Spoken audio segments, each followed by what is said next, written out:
മറാത്ത സാമ്രാജ്യത്തിന്റെ ഉദയം. ഛത്രപതി ശിവജി മഹാരാജ് സ്വരാജ്യം സ്ഥാപിച്ചത് എങ്ങനെ? രാജ്യമില്ല, വലിയ സൈന്യമില്ല, അപരിമിത സമ്പത്തില്ല. എന്നാൽ അദ്ദേഹത്തിനുണ്ടായിരുന്നു ഒരു സ്വപ്നം: സ്വരാജ്യം. മറാത്ത സാമ്രാജ്യത്തിന്റെ അടിസ്ഥാനം സ്ഥാപിച്ച ഛത്രപതി ശിവജി മഹാരാജിന്റെ പ്രചോദനകരമായ കഥയാണിത്.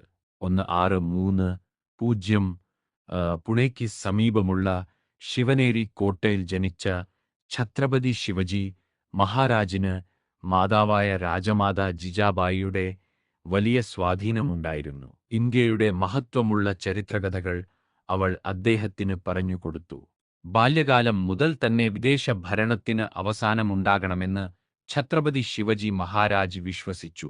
വാൾ പ്രയോഗം, കുതിരസവാരി, യുദ്ധകല എന്നിവയിൽ ഛത്രപതി ശിവജി മഹാരാജ് കഠിന പരിശീലനം നേടി. സഹ്യാദ്രി പർവ്വതനിരകൾ അദ്ദേഹത്തിന്റെ പരിശീലന ഭൂമിയായി. അവിടെ അദ്ദേഹം തന്റെ തന്ത്രശേഷി മെച്ചപ്പെടുത്തി. മാത്രം 16 ആം വയസ്സിൽ 1646 ഛത്രപതി ശിവജി മഹാരാജ് തോരണ കോട്ട പിടിച്ചെടുത്തു. ഇത് ഒരു സൈനിക വിജയം മാത്രമല്ലായിരുന്നു, അത് സ്വരാജ്യത്തിന്റെ തുടക്കമായിരുന്നു. ചാതുര്യവും പ്രാദേശിക കൂട്ടുകെട്ടുകളും ഉപയോഗിച്ച് രാജ്ഗഡ്, കൊണ്ടാണ എന്നീ കോട്ടകളും അദ്ദേഹം കീഴടക്കി. പരമ്പരാഗത യുദ്ധങ്ങൾക്കു പകരം ഛത്രപതി ശിവജി മഹാരാജ് ഗെറില്ല യുദ്ധരീതിയായ ഗനിമികാവ് പ്രയോഗിച്ചു. അദ്ദേഹത്തിന്റെ തന്ത്രം ലളിതമായിരുന്നു: വേഗത്തിൽ പ്രഹരിക്കുക, അപ്രതീക്ഷിതമായി ആക്രമിക്കുക, പർവ്വതങ്ങളിൽ മറഞ്ഞുപോകുക. ഈ രീതിയാൽ ചെറിയ സൈന്യത്തോടുകൂടിയും വലിയ സൈന്യങ്ങളെ നേരിടാൻ കഴിഞ്ഞു. ആദിൽ ഷാഹി സുൽത്താനത്ത് ഉടൻ തന്നെ ഛത്രപതി ശിവജി മഹാരാജിനെ വലിയ ഭീഷണിയായി കണ്ടു.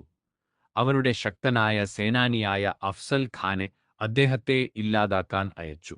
ശാന്തി ചർച്ചയുടെ പേരിൽ അഫ്സൽ ഖാൻ ഛത്രപതി ശിവജി മഹാരാജിനെ ക്ഷണിച്ചെങ്കിലും അത് വഞ്ചനാപരമായ ഒരു നീക്കമായിരുന്നു.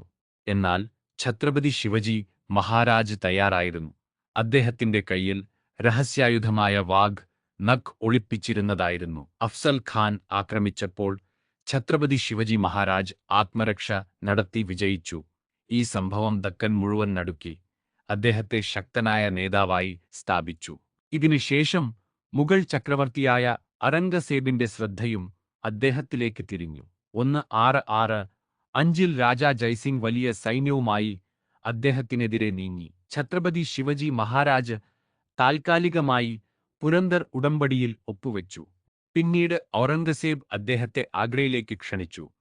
അവിടെ അദ്ദേഹം അപമാനിക്കപ്പെടുകയും തടവിൽ വയ്ക്കപ്പെടുകയും ചെയ്തു. എന്നാൽ ഛത്രപതി ശിവജി മഹാരാജ് കീഴടങ്ങിയില്ല.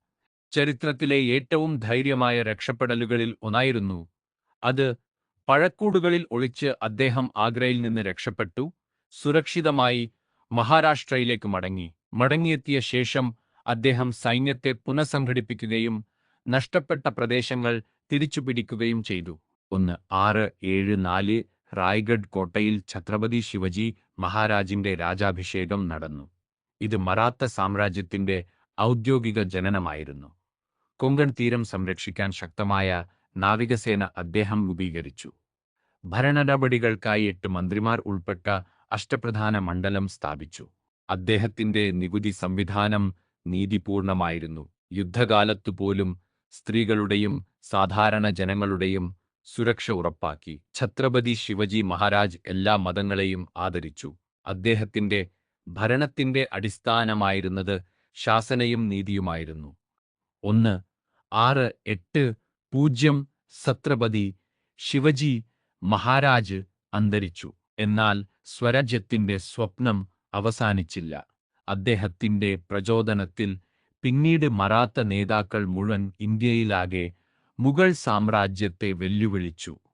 ശിവനേരി കോട്ടയിലെ ഒരു ബാലനിൽ നിന്ന് സ്വരാജ്യത്തിന്റെ സ്ഥാപകനായി ഉയർന്ന ഛത്രപതി ശിവജി മഹാരാജ് ധൈര്യവും തന്ത്രവും ചരിത്രം മാറ്റാമെന്ന് തെളിയിച്ചു. ഇത് ഒരു സാമ്രാജ്യത്തിന്റെ ഉദയം മാത്രമല്ലായിരുന്നു, ഇത് സ്വയംഭരണത്തിന്റെ തുടക്കമായിരുന്നു.